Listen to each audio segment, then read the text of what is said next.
Welcome to the Grab a Hold podcast. I'm your host, Justin S., and I'm back for another bonus episode. Earlier this week, we did the review of episodes 1 and 2 of the show Unreal on Netflix by WWE, taking you behind the scenes and pulling the curtain back, as they said, to show you the inner workings of what behind the scenes with producers and production trucks and how matches work and are put together. That was all shown on this show, which was 5 episodes long, and we reviewed the first 2. So now we're going to do the 3rd and the 4th episode. And then following that, we will do the 5th later on. If you are listening to us on Amazon Music or Audible, thank you. If you are watching us on YouTube, thank you. Please make sure that you hit the subscribe button. Show us a little love. We're trying to grow this thing as much as we can. As you normally hear us giving reviews and recaps of the weekly show, giving our opinions.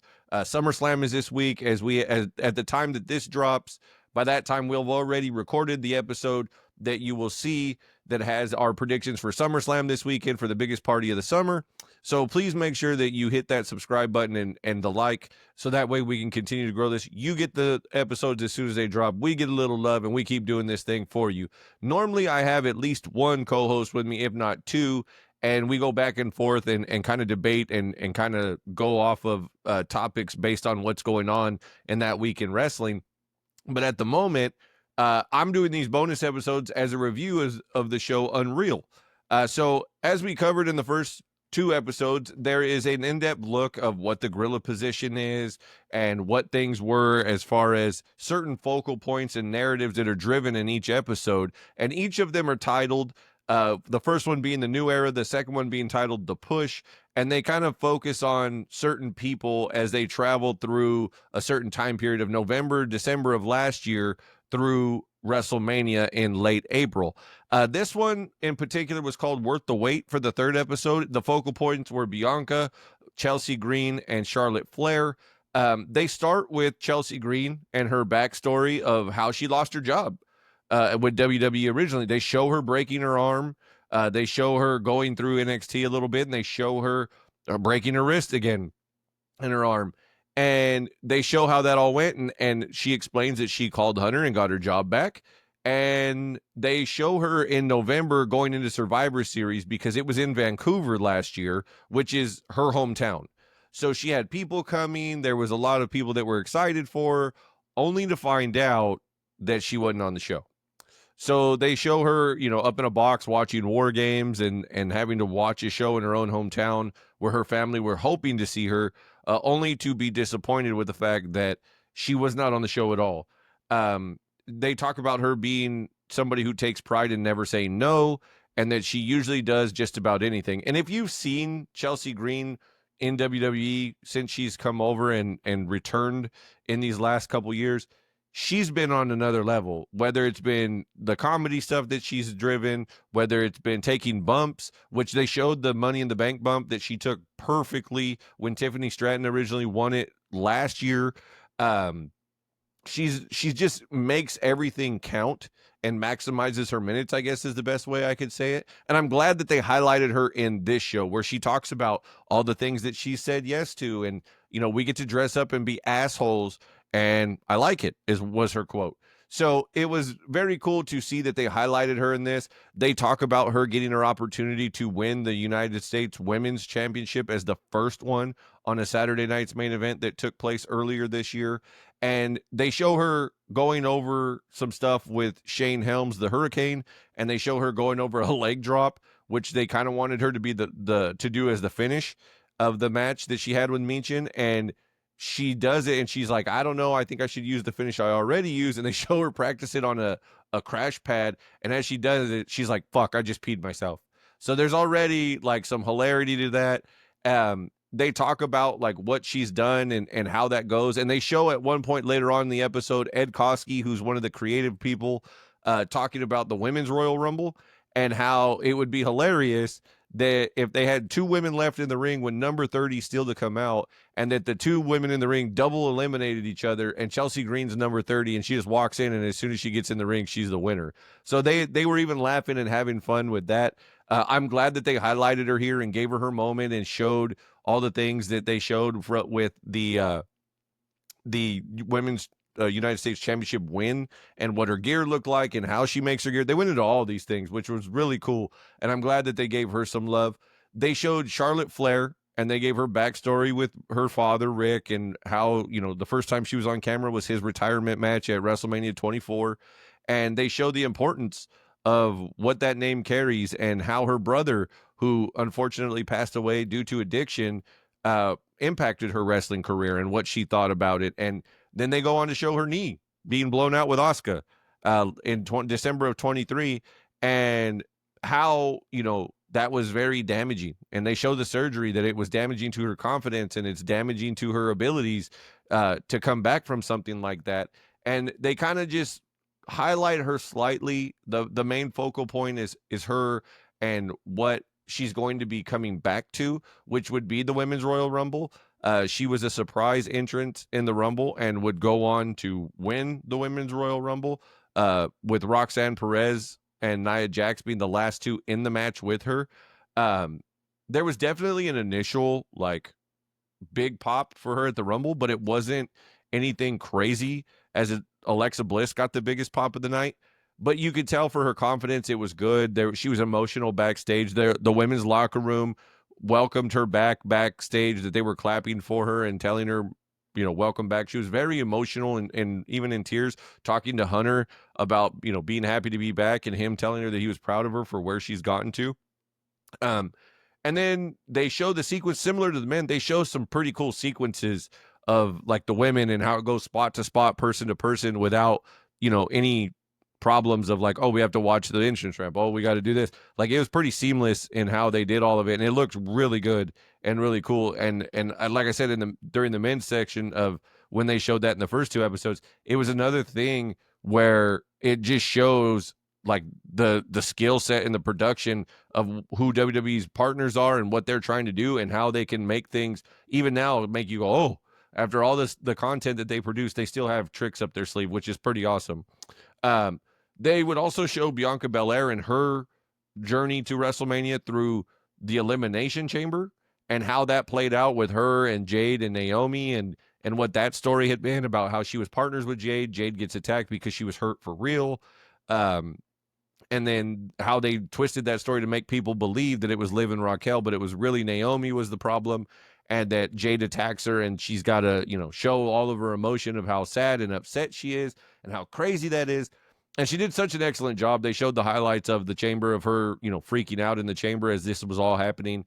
And she just really just killed it.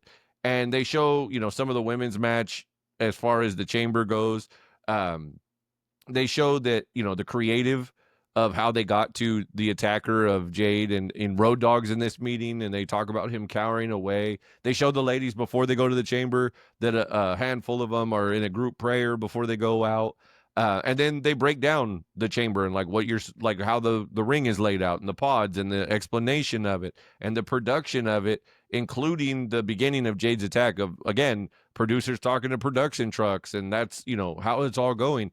And after the match, Hunter even talks about to the Hurricane in his ear that the girls just get it. They get the moments in between, that they understand things better, that they understand, how to slow down. They just seem to grasp and make things click better than the guys do. And going all the way down to NXT and the PC, that they just seem to be ahead of the curve when they get there and what's going on, which I think is a huge compliment. I don't think people necessarily expect to hear that, but I do think that there's people, even in the circles that I talk wrestling with, that will tell you that, some of the women's wrestling that they see is what hooks them, that they're far more interested in what the women's wrestling is instead of what some of the guys are doing or most of the guys are doing. So it was cool to see that acknowledged. It was cool to see, them getting their flowers in that way, because obviously the chamber thing, the Naomi Jade story has been good. Obviously the match at WrestleMania that we got from Rhea, Io, and Bianca, which will be talked about later on.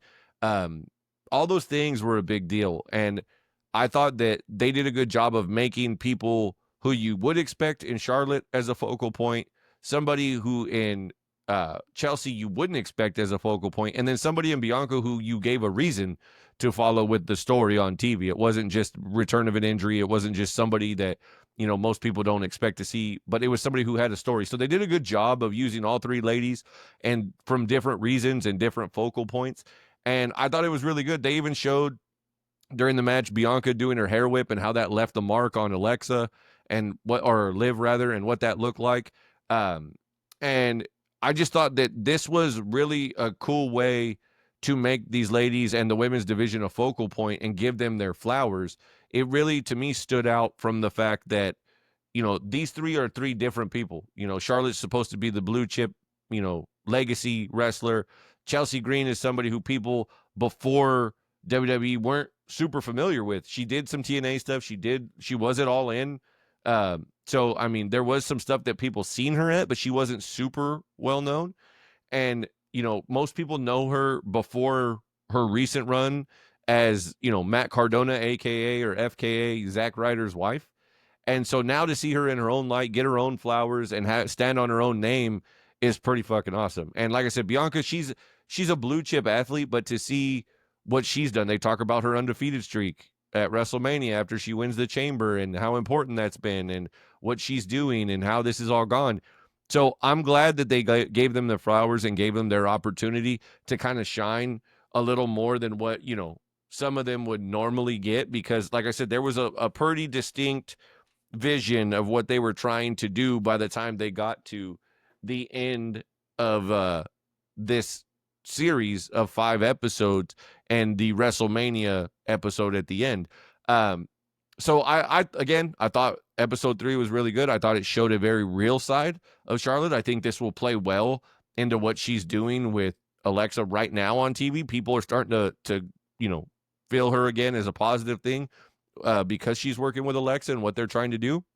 And so I think this is only going to help that. And, right now Bianca's out because her fingers were broken and the way they're healing isn't a good thing. So she's taking some time. So it keeps her name relevant, and then again, Chelsea Green, I think this is only going to garner more support for Chelsea.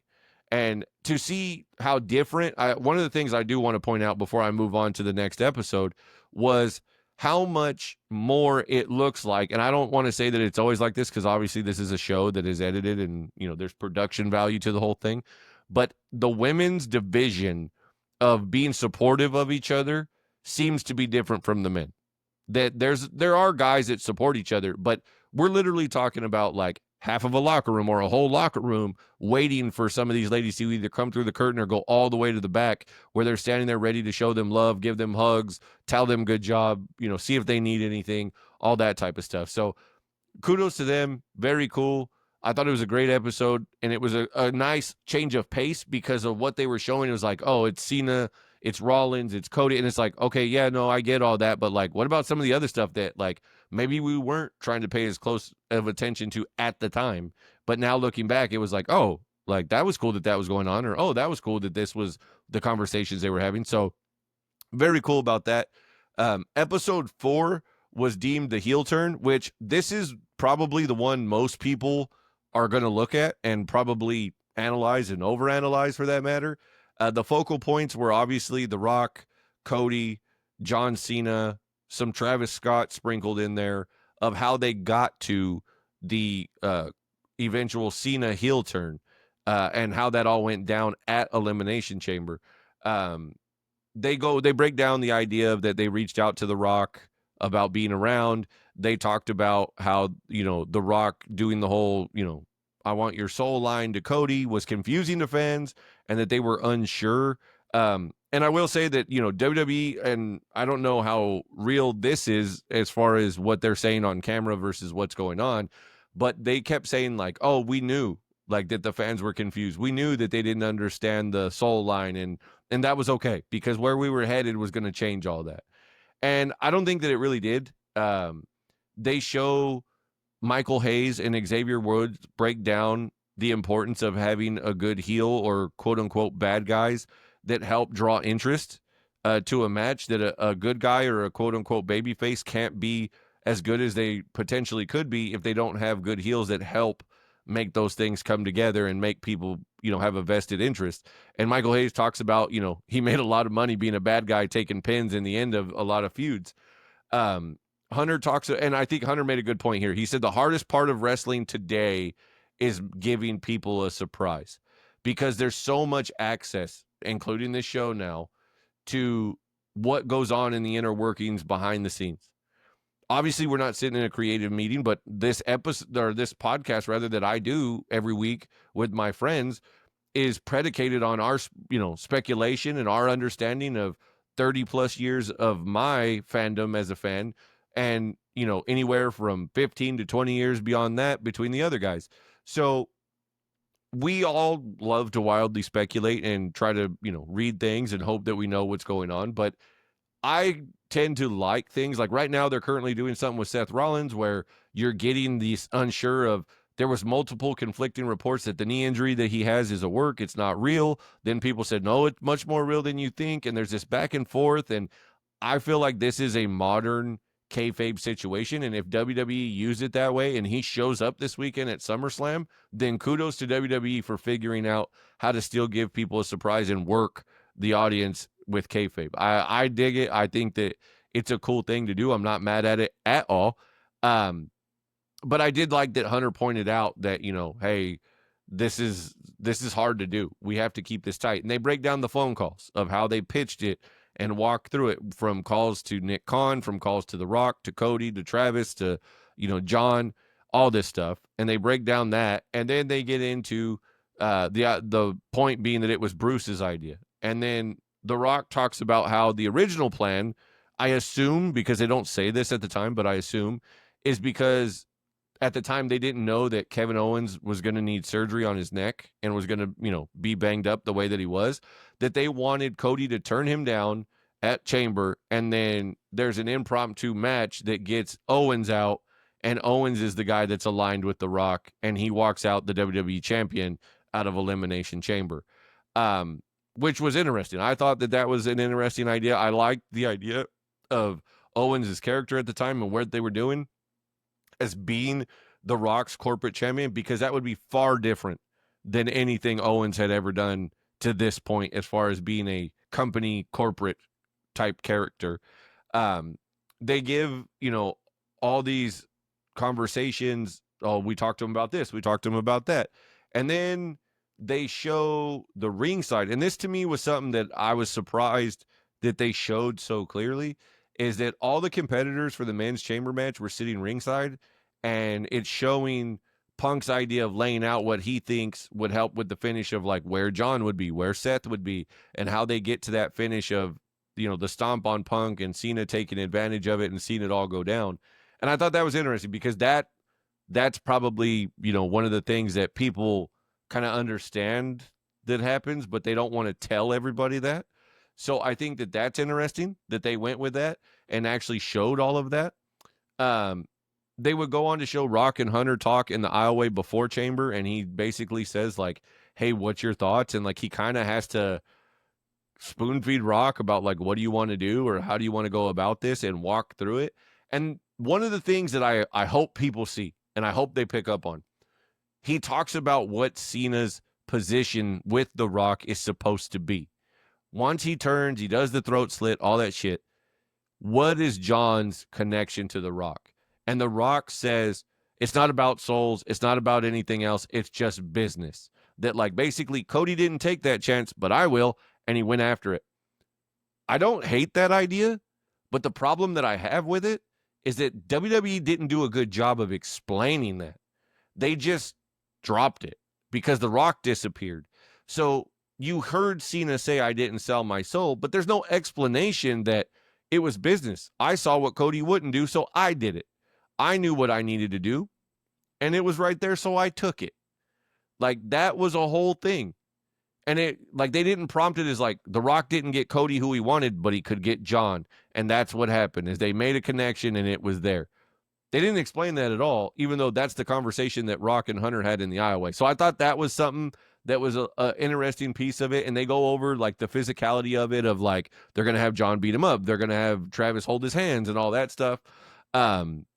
They talk about the highlights of the chamber match itself. They show you how it plays out. They show you what happens. And they show the fact that they kept this so quiet that Hunter calls the truck and has to break down like step by step to the production people, like follow this guy, wait for this, make sure we get a wide shot for that, cut in tight on this guy's face, which I thought was pretty crazy because when you think of all that he does as the content creator that he is for WWE, it's like he's in the creative meeting. He's also got to, manage talent and make sure that they're all on the up and up and that morale is on the positive. But not only that, but in these instances, to keep a surprise, it has to go as far as him walking you step by step through this whole process, which I thought was really telling of the jobs and the amount of hats that he wears to, make this thing function the way that they want to pull off something like this. They, after it's over, it's all high fives. It's all excitement backstage. They talk about the craziness of it. And of course, they show Travis Scott and him being like, this was nuts. I'm addicted to it. Boy, that doesn't age well. So I was looking forward to, as they wrapped up the episode, to hopefully see a little more like where they would show Cody, and they show him backstage like on a phone call or FaceTime, whichever it is, with Travis Scott, where he says they're fine, even though he did give him a black eye and bust his eardrum. That was admitted. But he says they're all good, and if you need anything, I'm here.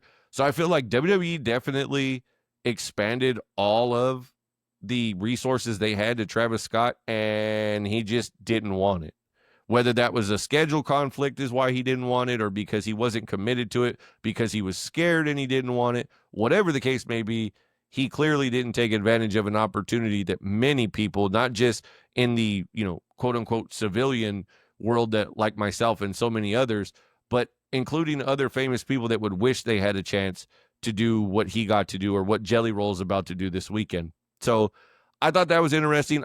It kind of enticed me because episode 5 is based on WrestleMania. And so I was hoping that maybe that they would get to that point and it would show the disdain for what happened with Travis Scott being involved in the main event and like them being excited for it. But then when he does what he does, that it's like, okay, like that didn't go over well. Or them being like, somebody tell him he's got to move his ass or like something like that.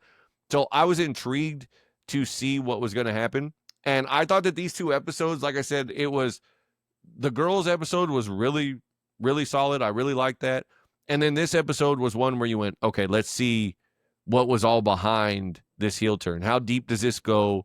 What does this look like? And how far were they willing to show you behind the curtain of how this all came together?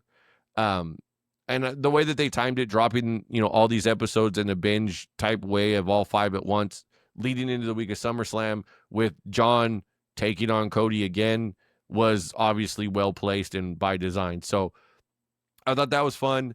I thought that, it was definitely interesting in the way that they're doing this. And as I said, after episode 1 and 2, I hope that it is on the docket to do more of these. I like these.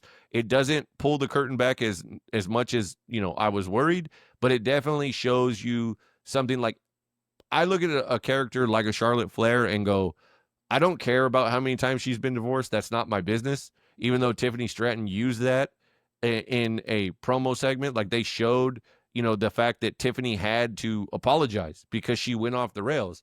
But when you see her going through surgery, you see Charlotte having to rehab, you see how much it meant to her to be back in front of a crowd and how much it meant to her to win the Royal Rumble again.